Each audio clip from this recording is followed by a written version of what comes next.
Sebelum melanjutkan, jangan lupa subscribe dulu. Terima kasih. Bab 298, Bertarung Sampai Mati.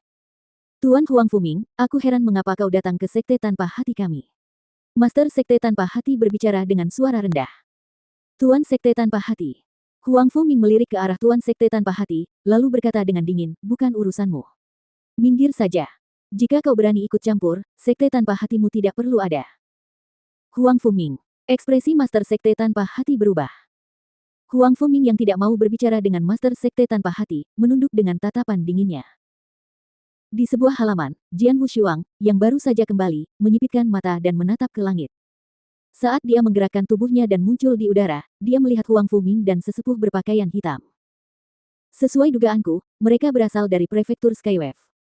Jian Wushuang tidak merasa terkejut dan tahu mengapa mereka datang. Mereka tidak berani membuat masalah bagi Leng Rusuang, jadi mereka datang untuk membuatku marah. Penguasa prefektur Skywave berpikiran sempit. Jian Wushuang mencibir. Apakah kamu pendekar pedang? Huang Fuming memandang ke arah Jian Wushuang. Huang Fuming. Jian Wushuang juga mengenali penantangnya. Huang Fuming merupakan ahli setengah santo yang menduduki peringkat ke-41 dalam daftar bulan darah. Semua ahli dalam 27 teratas telah mencapai alam Sein, kecuali penguasa prefektur Skywave. Sebagai satu-satunya ahli setengah Sein, ia juga memiliki kekuatan tempur di alam Sein. Huang Fuming dapat menduduki peringkat ke-44, yang menunjukkan bahwa ia adalah salah satu yang terkuat di antara para ahli setengah santo. Huang Fuming jauh lebih kuat dari Sui Ying dan Liu Ye. Pikir Jian tak tertandingi. Pendekar pedang, kau pasti tahu mengapa aku ada di sini. Kau telah menyinggung tuan istana kami. Aku diperintahkan untuk mengambil kepalamu, kata Huang Fuming dingin. Banyak orang yang menginginkan kepalaku. Siapa dia? Jian Wushuang tersenyum menghina. Dia tidak takut pada istana Kaisar Suci. Bagaimana mungkin bisa menempatkan seorang penguasa prefektur Skywave di matanya? Kau sedang mencari kematian, teriak Huang Fuming. Dia menggerakkan pergelangan tangannya dan kapak raksasa bermata dua muncul di tangannya. Dia melangkah tiba-tiba di udara, menyebabkan gelombang tak terlihat menyebar. Dia segera mengangkat kapak raksasanya dan menebas Jian Wushuang. Tebasannya sangat kuat, tampaknya cukup kuat untuk membelah gunung. Jian Wushuang menatapnya dengan dingin, dengan pedang panjang berwarna biru kehijauan di tangannya. Pedang biasa itu hanya tampak tajam. Namun, kekuatan yang menderu meletus saat kekuatan spiritual Jian Wushuang melonjak.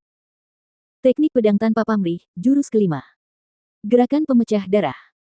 Asal-usul dunianya tiba-tiba meletus, mengguncang sekelilingnya, seakan-akan seluruh dunia di hadapannya sedang ditekan.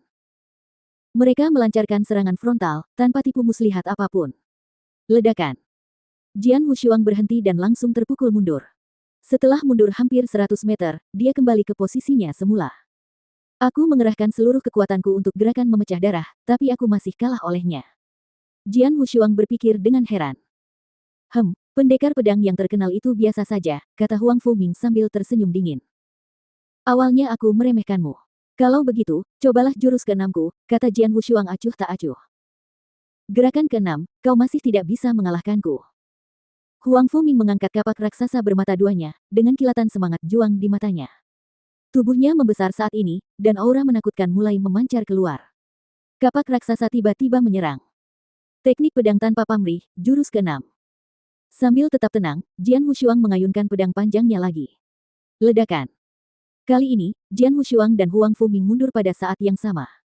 Keduanya terdorong lebih dari 1000 meter. Huang Fuming bahkan mundur ke tepi kota tanpa hati. Kali ini hasilnya seri. Bagus, kau layak menduduki posisi ahli tingkat atas yang berada di peringkat ke-41 dalam daftar bulan darah.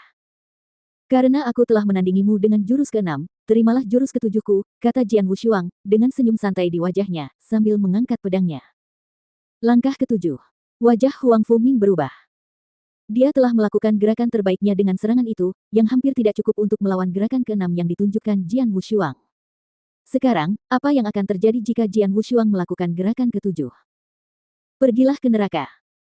Suara dingin Jian Wushuang bergema di seluruh area saat pedang panjangnya menyerang dengan keras. Tiba-tiba dunia menjadi gelap. Di dalam kegelapan, hanya tersisa seberkas cahaya pedang yang terang benderang, menerangi dunia. Huang Fuming mulai panik dan menampilkan gerakan terbaiknya lagi. Saat gerakannya berbenturan dengan cahaya pedang, kapak raksasanya terlempar. Kemudian cahaya pedang, yang masih berkekuatan penuh, menebas tubuh Huang Fuming. Huang Fuming membelalakan matanya, tetapi tubuhnya sudah terbelah dua. Semua penonton terkejut. Keheningan mencekam meliputi seluruh kota tanpa hati. Banyak mata tertuju pada Jian Wushuang. Jian Wushuang perlahan menarik pedangnya dan tidak dapat menahan diri untuk menggelengkan kepalanya sambil menyaksikan tubuh Huang Fuming jatuh. Dia benar-benar kuat. Jika aku bertarung dengannya setahun yang lalu, aku tidak akan membunuhnya dengan mudah. Tapi sekarang, dia bahkan tidak memenuhi syarat untuk melihat gerakan ke-8. Jian Wushuang berbicara terus terang. Mendengar hal ini, semua orang menjadi ketakutan. Langkah ke-8. Dia bisa melakukan gerakan ke-8. Dia tidak menggunakan seluruh kekuatannya. Semua orang berteriak kaget. Huang Fuming, yang menduduki peringkat ke-41 dalam daftar bulan darah, dianggap sebagai ahli setengah suci teratas. Namun, Jian Wushuang membunuhnya tanpa menggunakan kekuatan penuhnya. Apa artinya itu? Pelindung pertama mereka mungkin tidak jauh dari kekuatan prajurit Saint Realm sungguhan. Faktanya, setelah 1 tahun berkultivasi, kekuatan Jian Wushuang meningkat pesat.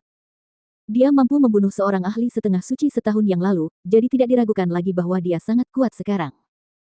Orang-orang tidak menyadarinya karena dia jarang menunjukkan gerakannya. Prefektur Skywave, awalnya aku berpikir akan pergi ke sana setelah berlatih beberapa lama. Sekarang penguasa prefektur Skywave telah datang menemuiku terlebih dahulu, aku akan mengambil langkah selanjutnya. Jian Wushuang berpikir dan melihat ke arah tetua berpakaian hitam itu. Dengar, kembalilah dan beritahu tuanmu bahwa aku akan bertarung sampai mati bersamanya di luar kota tanpa hati dalam 3 hari.